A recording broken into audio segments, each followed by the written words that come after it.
What I'm about to show you, I have never seen before. I'll bet you this captain has a lot of gray hair. He makes an incredible decision here, and I'll explain why I think it's so good. Let's watch. And center at United 126.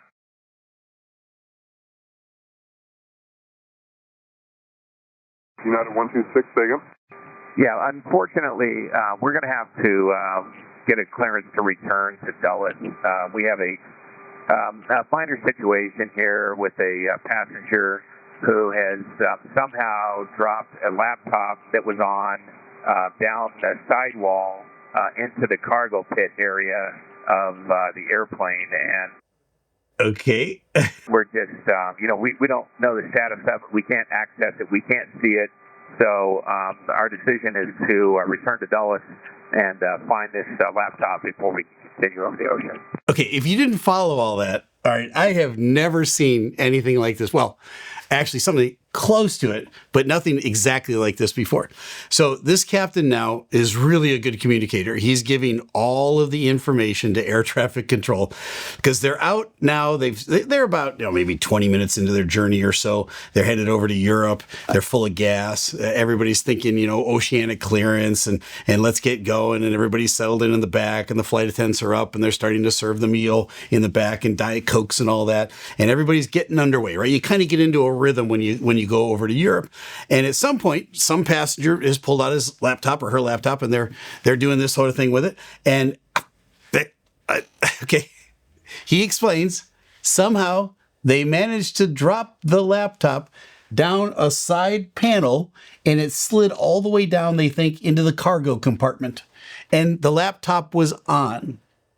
Now, how in the world did that happen? I have no idea. I am very careful with my electronic gear, with my phones and my laptops and everything else. I don't even want them to get scratched, much less slide down into something. I've seen people do the most incredible, awful things with laptops.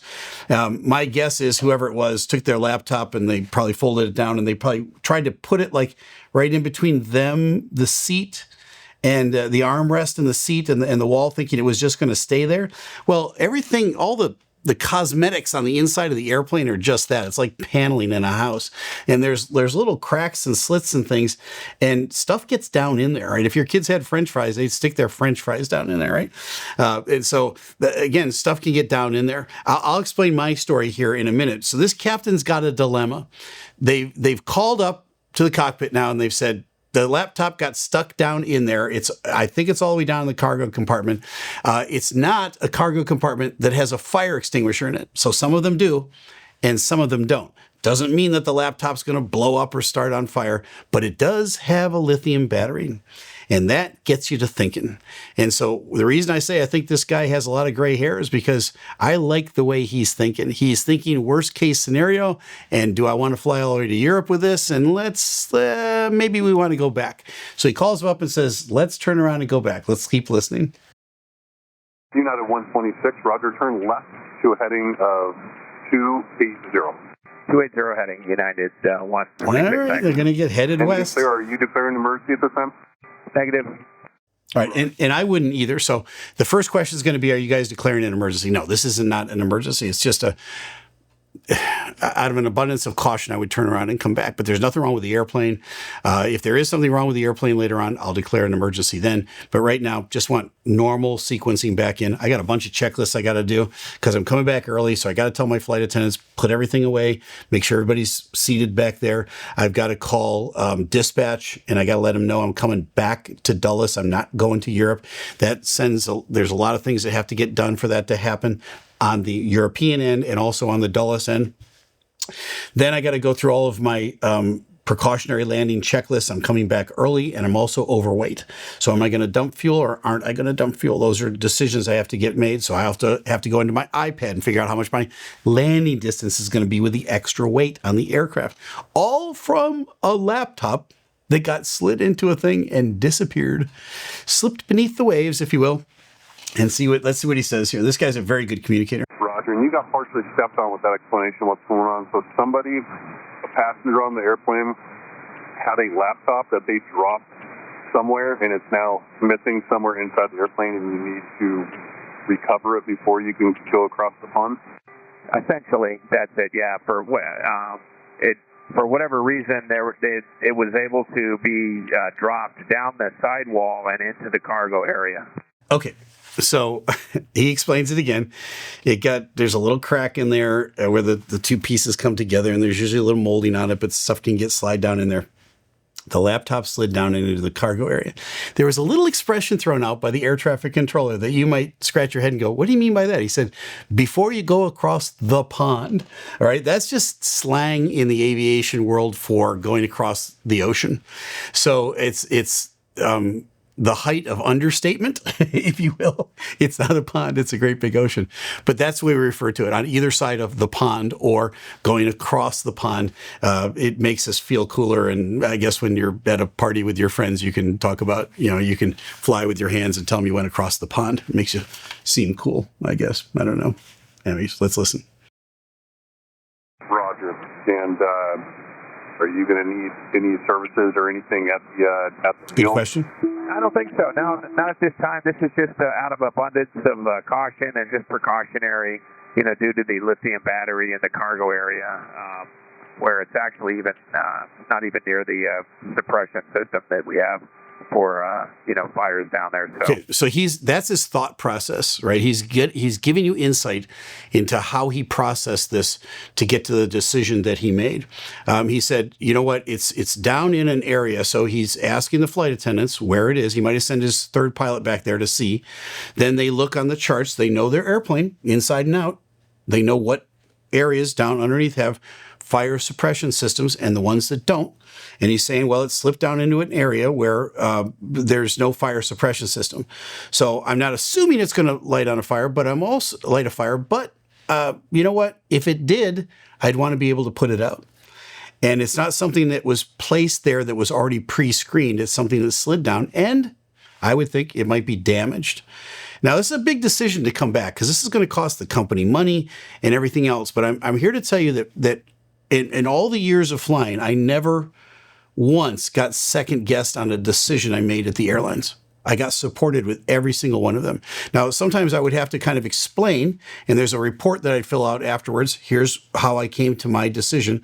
But I never had anybody strong arm me or say, Steve, next time that costs the company this, it's going to come out of your paycheck. Nothing like that. Nobody ever twisted my arm or strong arm me like that at all, ever. And that's one of the things I like is the captain does have the authority, and it's backed up by management for the most part, to make this sort of a decision. So he does. I think it's a great decision. This guy's been around the block a couple times. I can just tell by listening to him. Let's listen. This is just a safety precaution. It's just a safety precaution. Thank you. All right. So here he goes. He's been turned around, come back to Dulles. United 126, let me know when you're ready for the route. All right. He's going to give him the We are clearance. ready for the route, United 126. United 126, you are now recleared back to Washington Dulles via direct Romeo Bravo Victor in the Hyper 9 arrival. Okay, Romeo Bravo Victor. He spells it out phonetically. That's Robbinsville. Right? He could have said Robbinsville, but Romeo Bravo Victor is the three-letter identifier that you put in the computer. The reason he does it that way is so that the co-pilot who's punching it in just goes Romeo Bravo Victor, execute, and they're already started to a point. Then he can put in the rest of the route after that, but they get the first point out first, and then he tells them, the arrival that they're going to get. That takes a few more clicks to get that in.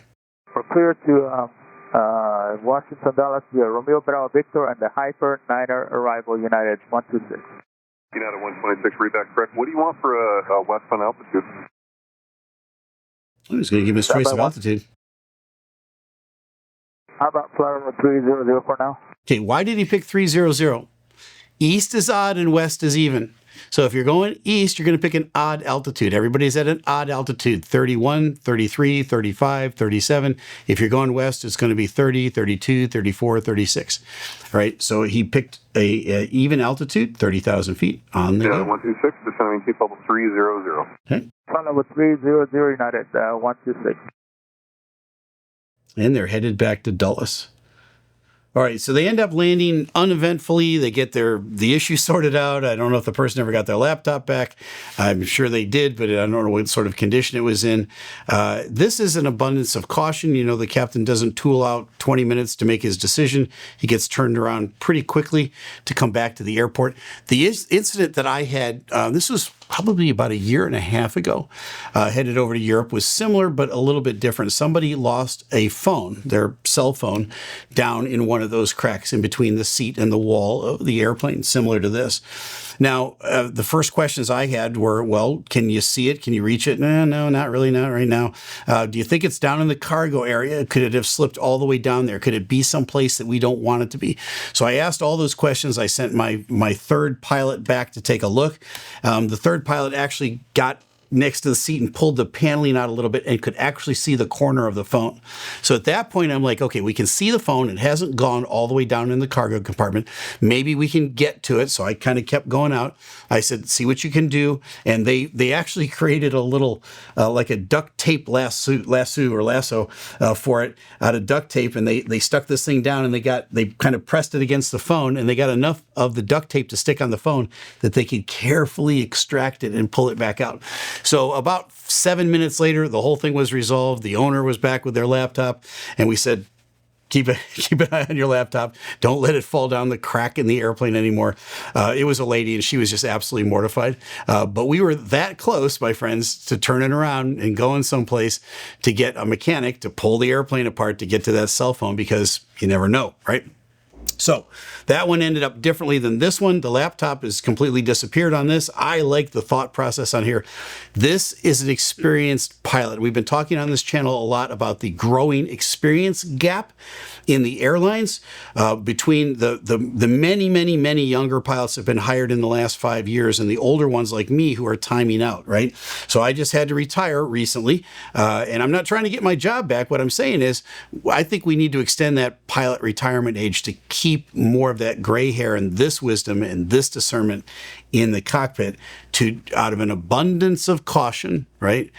Do the right thing and make the right choice. All right, United, A+ for you today. You guys on that 7-6 crew did a great job. Now you know. I'm Captain Steve. Fly safe. So these guys had an issue where they turned right around and went back, but there was another flight not too long ago where they kind of kept tooling out for a while before they decided to turn back. Let's take a look at that video here.